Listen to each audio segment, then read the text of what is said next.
Bonjour. Le mardi 31 mars dernier, suite au message à la nation du chef de l'État et en application de ses instructions, le Premier ministre a, par vidéoconférence, fait l'état actuel de la situation sanitaire liée à la pandémie du coronavirus et annoncé deux plans distincts, à savoir un plan de riposte sanitaire de 95 milliards et un plan de soutien économique, social et humanitaire de 1,7 milliard.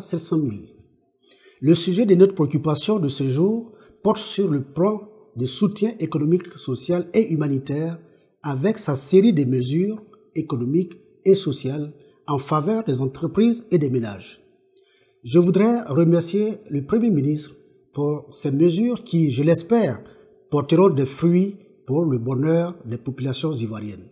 Toutefois, nous savons que l'atteinte de cet idéal dépend de l'efficacité et de la pertinence des mesures prises. Malheureusement, une analyse du plan de soutien économique et social de 1,7 milliard présenté par le Premier ministre laisse dubitatif sur l'efficacité des mesures préconisées en raison du déficit de précision dont souffrent certaines de ces mesures, ce qui pourrait en limiter la portée. Pour l'essentiel, ce plan prévoit trois types de mesures. Les mesures de soutien aux entreprises, les mesures d'appui à l'économie et enfin les mesures sociales en faveur des populations. Les mesures de soutien aux entreprises visent globalement à soulager la trésorerie des entreprises et à préserver l'emploi par la suspension des contrôles fiscaux pour une période de 3 mois, le report de 3 mois du paiement des taxes forfaitaires pour les petits commerçants et artisans, le différement pour une période de 3 mois du paiement des impôts, taxes et versements assimilés dus à l'État ainsi que des charges sociales du fait des difficultés de trésorerie des entreprises. La réduction de 25% de la patente de transport, le différement pour une période de 3 mois du paiement de l'impôt sur le revenu des capitaux aux entreprises du tourisme et de l'hôtellerie qui éprouvent des difficultés. L'exonération des droits et taxes de porte sur les équipements de santé matériels et autres intrants sanitaires entrant dans le cadre de la lutte contre le Covid-19. L'annulation des pénalités de retard dans le cadre de l'exécution des marchés et commandes publiques avec l'État et ses démembrements durant la période de crise. Le remboursement des crédits de TVA dans un délai de 2 semaines grâce à un allègement des contrôles a priori et le renforcement des contrôles a posteriori. Le paiement de la dette intérieure, notamment aux entreprises des sous-secteurs sinistrés du fait de la crise, en privilégiant les factures inférieures à 100 millions pour atteindre le maximum d'entreprises, en particulier les PME et les TPE. Hormis la promesse de paiement de la dette intérieure aux entreprises des sous-secteurs sinistrés du fait de la crise, cette disposition se résume à un report des obligations fiscales et sociales des entreprises dont les activités souffrent des mesures de sauvegarde sanitaire. Par ailleurs, pour des raisons qui nous échappent, le coût de ces mesures n'a pas été précisé. C'est le lieu de rappeler que ces mesures sont du même ordre que celles que le président du FPI, le Premier ministre Pascal Affi-N'Guessan, avait proposées dans son message du 28 mars dernier. Nous nous en réjouissons.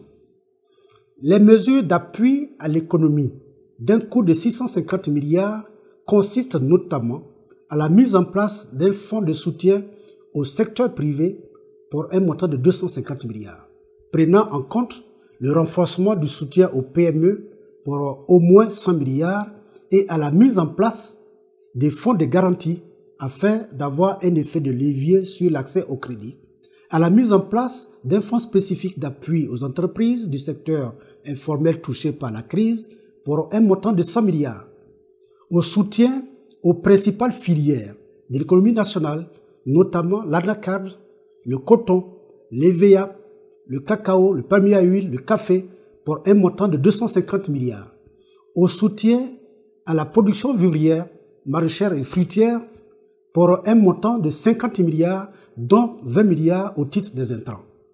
Enfin, en ce qui concerne les mesures sociales en faveur des populations, le plan envisage de décaler pour l'ensemble des abonnés les dates limites de paiement des factures d'électricité et d'eau d'avril à juillet 2020 et de mai à août 2020. Prendre en charge les factures d'électricité et d'eau devant être payées en avril et en mai 2020 des couches défavorisées, c'est-à-dire des ménages abonnés au tarif social d'électricité et des ménages facturés uniquement dans la tranche sociale pour l'eau. Cela concerne plus d'1 million de ménages, soit environ 6 millions de nos concitoyens. Instaurer un fonds de solidarité pour un montant de 170 milliards en vue de financer les populations les plus vulnérables dans le cadre du soutien humanitaire d'urgence à travers notamment l'élargissement du champ des filets sociaux. Renforcer le contrôle des produits de grande consommation et appliquer des sanctions aux contrevenants. Inciter les propriétaires de logements à faire preuve de souplesse et à discuter avec leurs locataires.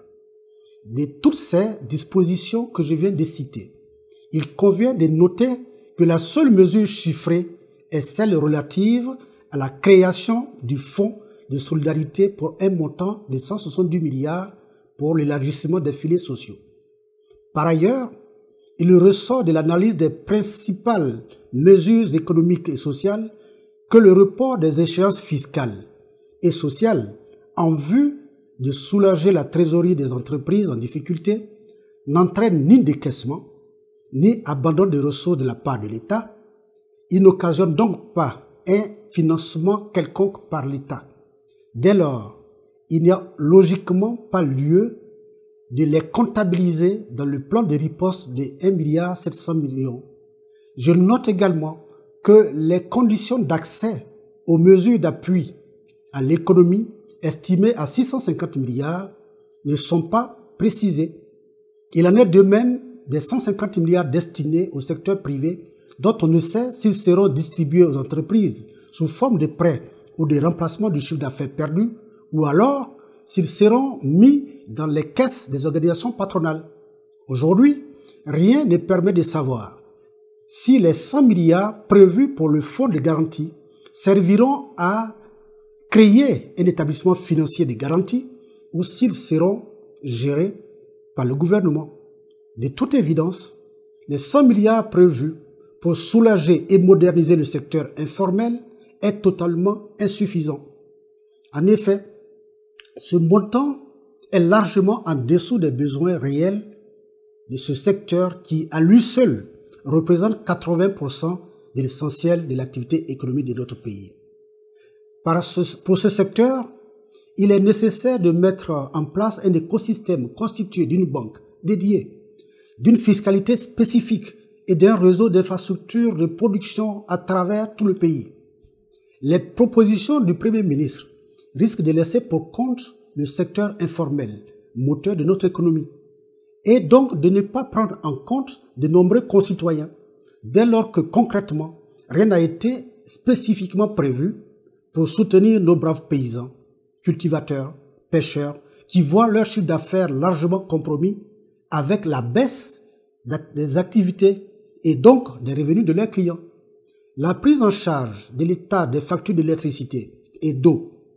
Or, les ménages abonnés au tarif social d'électricité et facturés uniquement dans la tranche sociale de l'eau n'a pas été chiffré. Cependant, selon nos estimations, cela ne devrait pas coûter plus de 43 milliards sur 3 mois pour 1,2 million ménages. En effet, en supposant que le nombre d'abonnés au tarif social soit passé de 1,060 860 personnes en 2018 à 1,2 million en 2020 avec une facture d'électricité et d'eau combinée de 12 000 francs par mois, cela fait 14 milliards 400 millions par mois, soit effectivement les 43 milliards sur 3 mois. En ce qui concerne les filets sociaux, et selon les derniers chiffres publiés par le gouvernement lui-même, ce programme nécessite un budget annuel de 18 milliards pour 127 000 familles démunies. soit environ 142 000 par an par famille démunie, ou encore 11 811 francs par mois.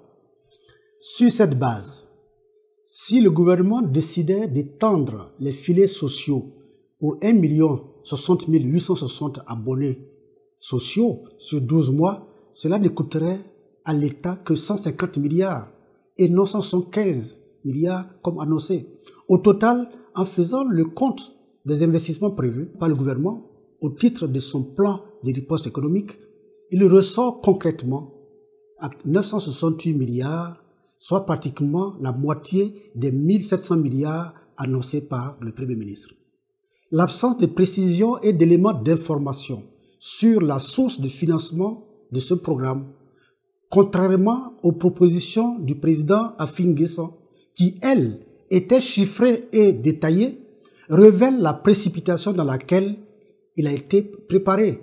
De même, le recours à un décret instituant l'état d'urgence sur la base d'une loi désuète de 1959 explique en partie la faiblesse du cadre juridique et institutionnel servant de support aux actions en faveur de la lutte contre la pandémie du Covid-19.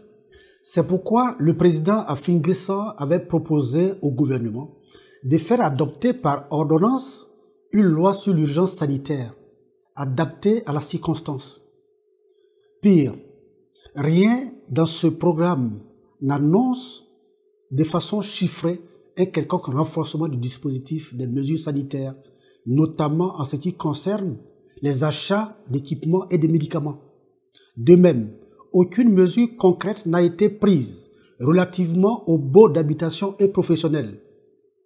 Pourtant tous, nous savons que le paiement des loyers sera un réel problème pour certaines entreprises qui ont été sommées d'arrêter leurs activités ou qui ne peuvent plus exercer à cause du couvre-feu.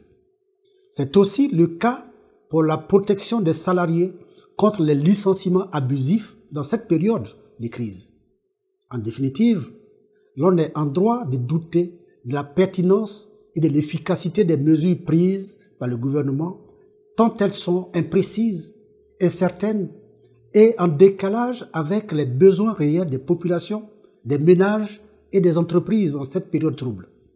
La lutte contre le coronavirus doit être l'affaire de tous, loin de toute instrumentalisation de cette pandémie à des fins électoralistes, comme malheureusement nous pouvons le constater avec des dons ciblés en faveur de certaines populations, au nom du Premier ministre et non en celui de l'État de Côte d'Ivoire.